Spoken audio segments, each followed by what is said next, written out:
Isa po mga kapatid sa mga karaniwang kondisyon ng maraming mga kapatid natin ang anemia o ang kakulangan po ng hemoglobin o yung red blood cell sa katawan. Ito po ay nagre-resulta sa pamumutla at mababang resistensya kaya po madaling mapagod o madaling mahapo ang ating mga anemic patients. Balikan po natin ang ating tampok na kwento tungkol sa anemia. Ang anemia ay ang kakulangan ng pulang selula o hemoglobin sa dugo na nagtataglay ng iron at naghahatid ng oxygen sa mga cells ng katawan. Kabilang sa mga simptomas ng anemia ay ang pakiramdam ng kapaguran, kahinaan, kinakapos ang paghinga, o mahinang kakayahan na mag-ehersisyo at pagiging maputla. Kapag biglang naramdaman, maaaring kabilang ang simptomas ng pagkalito, pagkawala ng malay, o pakiramdam ng nawawala ng ulirat at kagustuhan na uminom. Isa sa pangunahing sanhi nito ay ang kakulangan ng iron, isang uri ng mineral na nakukuha sa pagkain. Kapag napabayaan ang anemia, maaaring lumala ang komplikasyon sa dugo at kailangang sumailalim sa blood transfusion ang isang pasyente. Ang iron deficiency ay malulunasan sa tulong ng wastong pagkain at tamang oras ng pagtulog. How long ago or several years ago ba yon na nag-suffer ka from anemia? That was 2009. 2009. Opo. Bago mo nakilala ang Hiling Galing. Opo, 2011 po ako na-hook sa Hiling Galing. Okay. At sinubukan mo ba na sa ospital magpakonsulta at malunasan yung anemia mo? May syokot na po ako sa ospital. Ano may syokot? May takot. Bakit? Opo. Bakit naman? Ninenervyos na po ako Pagka may hiringgilya. Ikaw naman? Eh kasi po na-ospital na po ako nung dati dun sa mga past. Nasalinan ka na ba ng dugo? Ay, yan naman po ang ayoko. Ay, hindi naman. Hindi naman. Pero para matuto yung mga nanonood sa atin ngayon, no? Ano yung mga pagkakamali na nagawa mo sa sarili mo at ikaw ay nagkaroon ng anemia? Nang dami ko pong pagkakamali na hindi ko alam na mali. Yan, puyat po. Hindi mo alam na mali? Opo. Okay. Pag nagpupuyat pala, hindi alam na mali yun? Eh, hindi ko po Parang nararamdaman yung oras kasi hindi ko naman din tinitingnan yung wall clock namin. Anong ginagawa mo at hating gabi o madaling araw, gising ka pa?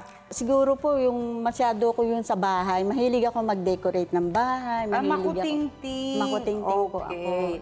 Ang kapalit ay buhay naman. Ang kinutingting mo na yan. Parang gano'n na nga po. Ngayon hindi ka na nagpupuyat. Okay. So ngayon po, gagawin natin ang mga gawaing bahay sa daytime. Kaya nga, Nora Palangka, ginawa ni Lord na ang umaga ay may araw at sa gabi ay may buwan. So, yun ay palatandaan. Pag buwan na, sabi ni Lord, oy, matutulog ka na. Diba? Pag sikat ng araw naman, abay, tulog ka pa'y gumising ka na. Iba naman sakit ang dadapo doon. Yung mga pagkain na nagpapabagsak ng hemoglobin count, yung mga maaasim, hilig mo ba dati yan? Sobra po ding hilig ko yun. Okay. So, pati mga sinigang, paksiw, kinilaw. Diba? Yung pong mas hilig ko, yung halimbawa, may pinya, may mangga, isasawsaw ko na sa bagoong. Tapos meron pa rin katiting na patis. Pwede talaga naman, pati bato, makukuha mo dyan sa bagoong. Meron nga po, di po ba? No? Ay, oo, natanggal din. O sa susunod na episode ng bato, ikaw na naman ang guest. Sa dami na naging sakit mo. Okay. Puyat na wala na at ngayon ay alam mo na yung mga foods to take. Para ma-prevent. Prevention na. Di ba ang gagawin natin, lalo na tayo mga nagkakaedad na, hindi dapat natin binabaliwala ang ating mga kalagayan sa buhay, mula sa pagkain, pagtulog, pahinga, dapat po ay sapat para naman makaabot tayo ng 1,000 years old. Hindi ba tayo ugod na by that time? Yung pagiging mahiligin sa malalamig. Naku, ang daming ganyan. Ayan nga po, kasi dati sumasali po ako yung ero-ero ba? Anong ero-ero?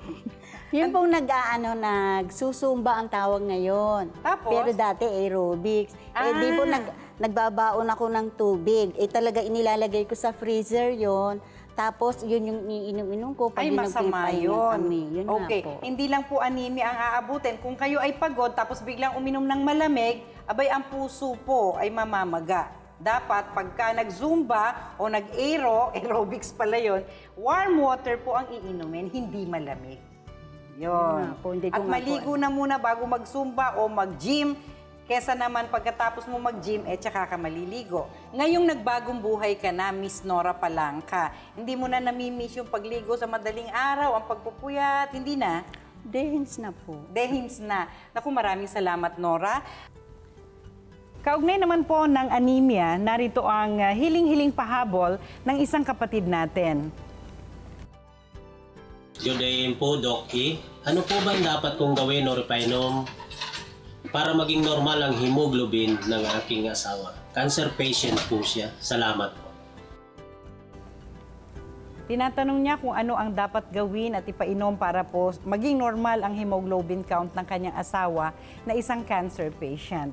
Alright, dapat po ay gawin nating holistic ang approach sa paggagamutan. Hanggat maaari ay sikapin po natin na makakuha ng 8 oras na tulog sa gabi ang pasyente para napapakinabangan po ang mga iron-rich food na ipapayo natin, no? Na ipapakain natin sa kanya. Siyempre, kapag ka natutulog po, yun ang panahon ng katawan natin na magpahinga at magproseso ng mga sustansya na kinakain natin o galing po sa kinakain natin. So, iron-rich food po ang kailangan, no, ng inyong husband at mula po sa bigas na inyong ipapakain, yung purong-purong rich in iron na po, yun ang ating palaging ini-endorse sa mga pasyente na ganyan ang kondisyon, yung black rice. Ang itim na bigas po, kahit wala ng ulam ang pasyente, ay matindi ang sustansyang ibibigay sa katawan, no?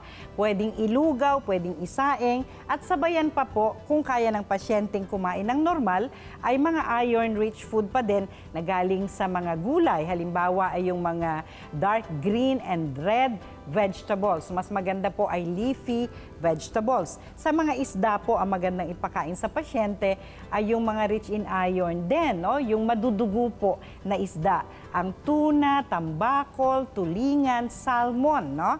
Sa karni naman po, mas maganda ang karning pula.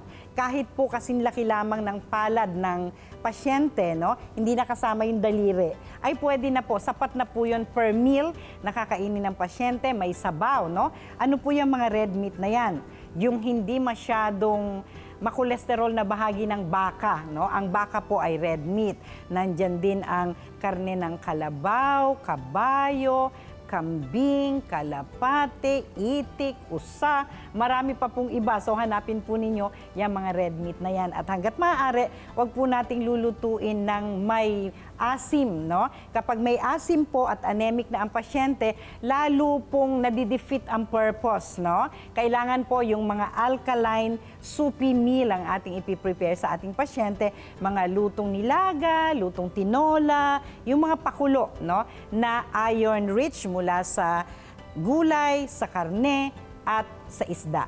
Okay po, sana po ay nakatulong ang aking sagot sa inyo. Samantala, bago po tayo magtapos, dahil ito po ay isang hiling-hiling pahabol episode, ay may 2 liham pa po tayong natanggap. At dahil po natutuwa kami sa inyong mga ipinapadala, ihahabol din po natin, no, nasagutin ang mga liham na ito. Ang uunahin po natin ay itong liham mula sa Leganes, Iloilo. Ito po ay isang sulat mula kay Ginoong Roberto Gustilo ng Leganes sa Iloilo. At sabi niya dito, Dear Dr. E, ako po ay 66 years old na, retired seaman. At mula 2010 sa aking pagre-retire 2012, ay naoperahan ako sa urinary bladder stone size 1.4 cm. Ngunit kamakailan lang, second week of May 2016, na ulit na naman. Nakita sa ultrasound ang bato size 3.1 cm sa urinary bladder ko at for the second time, inoperahan na naman.